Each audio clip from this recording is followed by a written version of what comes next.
What is up, guys, and thank you very much for joining me for another episode of Degenerate Watch.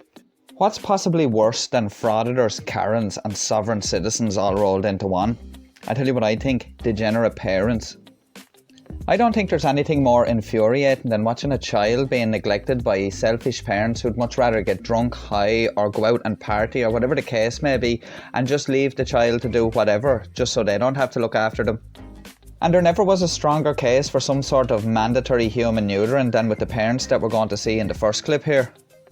Now, just before we do jump into the clip, I will say that the kid in the clip isn't overly distressed or anything, but I would advise a little bit of discretion because due to the nature of the clip, I know some people out there may find it a little bit upsetting.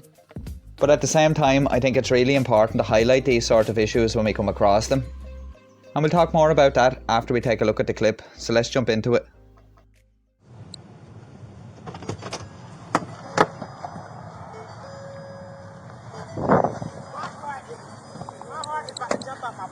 Okay. Yeah. Who's? Did we find? No. I just pulled over. I found them. They were walking in the road. Yes, he actually. Oh, I know where it is. I think I'm pretty sure I know which one. He's from that one right there. Oh, good. I'm pretty sure. I hope so. Hey, buddy. I don't know if You want to come to me, or you good there with her? Oh, look at you. All right, let's go. Let me hang tight. Can you pull over here for me 1 second?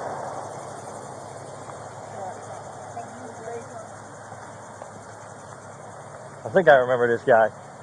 Poor little man. Does he say anything to you? No, he didn't say anything. He's not afraid though, for sure. He didn't say nothing, though? No. Oh, okay. Give me 1 second. Come here, buddy. But he almost ran out in front of my truck when I was trying to hear he's running in front of their car. Gotcha. Jesus Christmas. Give me one. Just hang tight for me 1 second and I'll get all your information. Is this where you live? Do you live here? Do you live here? Yeah. That's where you live? How'd you get out? Is this where you came from? Yeah.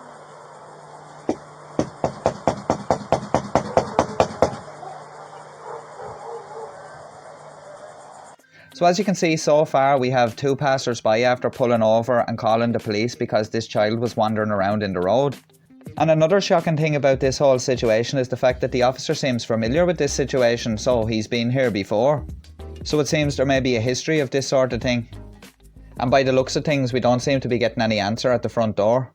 See my blue lights, buddy? Look at that. We're gonna sit in that car, actually. Can you hang tight with him while I pull my car over here and you can sit in the back of my car for a second? Absolutely is. Come here. Hey, little man. you. Oh, you poor little diaper. Absolutely. Let me pull my car in here. I had to pull over. I had to. No, absolutely. Where was he walking? He was just walking right here? Yeah, get ready to walk into the intersection. And I'm just coming from East America for my doctor's appointment. Okay. It's freaking me out. Would you mind giving me a written statement about exactly what happened? Okay, give me I 1 definitely second. will. And I know you're working, so I'm going to try to make this as quick as possible for you. Thank you. Isn't it very fortunate that it was these two nice ladies that pulled in and made sure that everything was okay? Because at the end of the day, some child abductor could have seen that kid on the road and just picked them up. He could have even been killed by a passing car or a truck.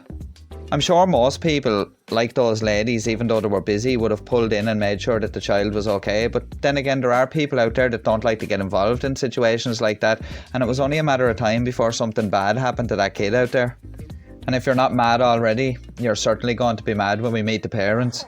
You know, I don't want to say it's that trailer right there, Right. but I was out here for a similar incident, and it was that trailer right there. So I'm going to try to find the mom again. Same child? They were younger. They were younger, obviously, at the time, but Oh. that's why I'm kind of remembering him. You're a godsend today. Yes. Go ahead. You want to sit in the back of my car real quick? With the blue lights on? We'll put the blue lights on. What's up, little man? You like it in here? Woo! Boom, push it. Look at that. Where's your mom at? Where's your mom? Where's your dad? You are full of bug bites.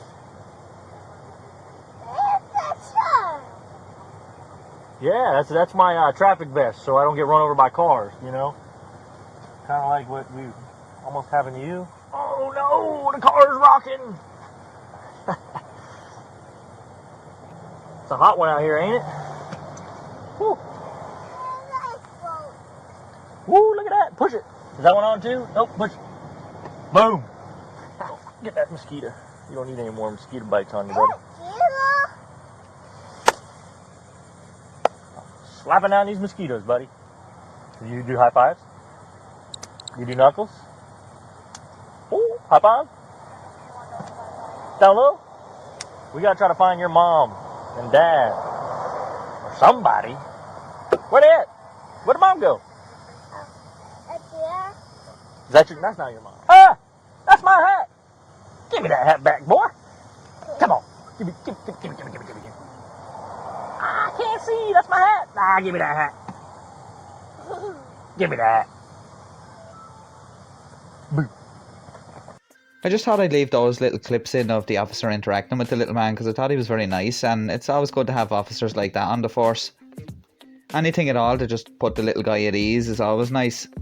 So finally the parents decide to grace us with an appearance and manage to get up off their backsides for 5 minutes to come outside to see what's going on. And as I said, if you're not already mad about this, you're going to be when you meet these people. You recognize me? No. You don't recognize me? I was here last time when this happened. You remember that? Yeah. And your son today was in the street walking out on US 1, and luckily some nice ladies saw him and stopped before he got smushed by a freaking car. You know, what were you guys doing in there? We were just sleeping. Contributing to the delinquency of minors. Just sleeping? Yeah. Can we get him a new diaper on? His diaper is really soiled. You don't even want to, like, I mean, you can look at it obviously, but it's disgusting. Like, I didn't even want to walk in there, but I wanted to make sure there wasn't another kid in there. Is this the same kid or a different one? No, it's the same kid. It's the same kid that called us last time. He's got a younger sister, I think. She's with the grandparents. So we're going to need to call DCF. Or the grandparents. Step out of the car for me. Come here. Come on. Step out of the car. Put your hands behind your back. I've had enough of this with both of you. Wait, so you're arrested? You both are getting arrested, so get your kid dressed. For what? Why is it every time one of these brain dead chimps gets told they're being arrested, they have to turn around and say why? It's like they just do not understand the gravity of what's going on. From the absolute fog that the two of them seem to be in, I think they were doing a lot more than sleeping inside the house. Absolutely disgusting, and then just to act like you're all innocent, that you haven't done anything wrong and you don't understand. Pathetic. Child neglect. Why? Come on. What do you mean why? Have a seat in the back of my car. I've had enough of you guys. Sit in the back. Get in there. Please, why? What do you mean why? Sit in the back of the car. Slide in the car now. Sir. Poor parenting. Add that one to the list. Turn around. Come here. You're next. For what? Why Why am I getting arrested? Child neglect. Put your hands behind your back. What did I do though? What did you do? It's what about you didn't do. You didn't watch your kid. Your kid's out on the road. This is a history with you two. I mean, this is just a circus. All I want was the kid to get some clothes and get changed. What do You think guys I couldn't was even do doing? that. What do you think I was doing? Around, that's what you were doing. I was putting clothes on. This is not fair at all. It's not fair. Yeah, it's not fair to your son. That's what it's not fair to. Have a seat. They're letting him eat old McDonald's that's like 10 years old. They can't get him clothes. But he's walking around with his glass everywhere. You know, this is just ridiculous. My patience is done with these two. Take him away, boys. So there you go, guys, two absolutely brainless numbnuts trying to pass as parents there. I don't ever like to see families splitting up. It's very heartbreaking, but at the same time, these kids don't seem to have any future with these people. I'm glad his younger sister is with the grandparents, and hopefully this guy gets to go stay with his grandparents, who might give him some sort of a chance. A completely sorry state of affairs there, to be quite honest, and those parents really just seem clueless about what's going on. And also for those two nice ladies for pulling in, taking time out of their day to make sure that everything was okay. We need more people like that out there. And also kudos to the officer too, because he was very good in the situation, and then he took no nonsense from the parents either when he was arresting them. So all in all, a good result for the kids involved, and let's hope that they're in a better place now. We all know that you shouldn't leave your dog inside a car with the windows up on a very hot day, but somehow nobody told the lady in this next clip that that also extends to your kid as well. But obviously if you're going to leave your kid unattended in a public car park on a baking hot day, there must be a very valid, good explanation behind the whole thing. Let's take a look. The car wasn't my car and I didn't want to touch it. And now he's laying down somewhere. I can hear him, but I can't see him anymore. Watch out. Oh, there he is.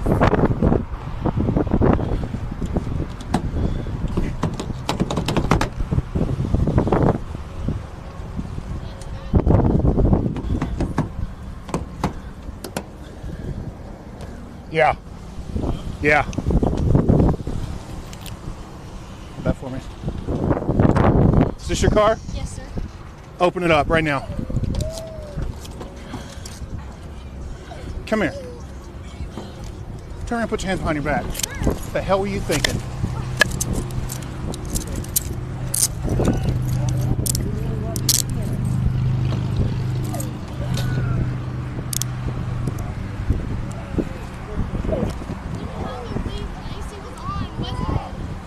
Start, medic. Don't move. You step back up on the curb right now. 81, start medics. And I got one detained. 10-4.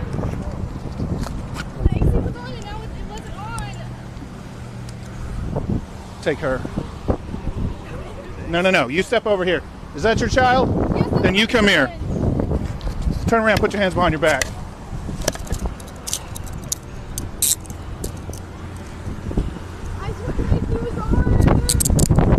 The car isn't even running. Come over here. Step back. Stand right here and don't move. A very short clip there, but very shocking all the same. The fact that there was two of them there and that somebody could have stayed in the car with the windows down to make sure the kid was safe but they didn't just baffles me. But no, it seems that the procurement of some liquor seemed to take precedence over the safety of the child. Or maybe on the other hand it's a case of them just being absolutely clueless. And another thing, to come out and start saying that the AC was on, well, that doesn't really matter. You shouldn't be leaving a child unattended in the first place. Luckily for these two dummies in this situation, some good Samaritans managed to spot what was going on and managed to intervene and get some help before the situation got out of hand. Thankfully the kid was okay in the end, and hopefully the mother learned her lesson and she won't do that in a hurry again. The reason why I wanted to highlight these clips that we've looked at is because if it wasn't for the good Samaritans passing by and actually stopping to find out what was going on and getting help, then things could have turned out a whole lot worse for these kids. Sometimes that one phone call or that 5 minutes that you take just to stop and find out what's going on can really make the difference in somebody's life. I understand we all have our own lives to live and we can all be busy at times, and sometimes people don't want to get involved in situations like this for various different reasons. But what I will say is that if you ever do see something that's not quite right or out of place or that makes you think twice, do pick up that phone, because it could make all the difference, as you've seen in the clips today. Sometimes there's other issues going on in the background that only come to light when situations like this come up. Most of these kids are a bit too young to understand what's going on and to understand that they're being neglected, and they don't have a voice, and they're kind of relying on other people, like the people in today's video, to be their voice. So we're moving into our final segment now, and I thought it'd be nice to end things on a more positive note. So while I was doing research for this video, I actually stumbled upon a nice little news story that I thought I'd share with you guys, and I thought it'd be a great way to end this video out on. Lieutenant Brian Zach describing the day he met little Kyla. We're going higher. He was called to a home to assist another officer with a case when they found the little girl seriously hurt. Lieutenant Zach says he took Kyla back to the Kingman Police Department where she would be safe. They ended up spending nearly 5 hours together. She didn't talk a whole lot. She mostly grunted and pointed at things. We watched movies. We played games. I tried making it as fun as possible for her. And then DCS responded and took her to the hospital. Lieutenant Zach says he couldn't get little Kyla off of his mind. I came home, told my wife the story about this little girl that I just bonded with and would love to bring her home. And in the past 15 years, I've said that many times to my wife of some kid that I met that I would love to bring home and love and take care of. So it was nothing new for her. But this time was different. I called the DCS worker and got an update on Kyla and found out that she was transported to Vegas, and got the update on her injuries and that she would be in Vegas for a little bit. So I asked if I could be on the list to see her. Which way? This way. Then Lieutenant Zach got the call that would change his life and Kyla's life forever. DCS asking if he would be willing to take Kyla into his home for a couple of weeks. The father of 2 teens sat down with his family to discuss the idea of placement. So we had a family meeting, and it was, I showed them a picture of Kyla and said, this little girl may need to come to our house for some love and care for a little bit. We don't know how long, but it could be a couple weeks, a month or so. And we just want to provide her a loving home. And everyone was on board. After getting approval from his bosses, Lieutenant Zach says Kyla was at his home in just a few days. His family worked quickly to make sure she felt welcomed, buying her new clothes and even a bed of her own. Kyla's case went from placement to adoption, the Zacks deciding to permanently make her part of the family. 2.5 years later, Lieutenant Zach says Kyla is thriving.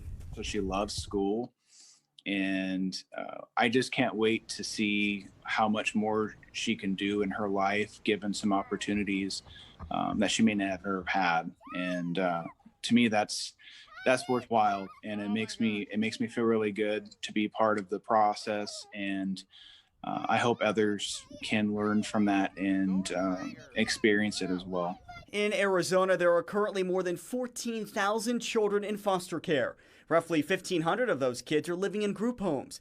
Katie Hernandez with Arizona's Children Association says the need for foster parents is great. Every single day, especially during the pandemic that we're in right now, that are being removed, and it's very limited homes.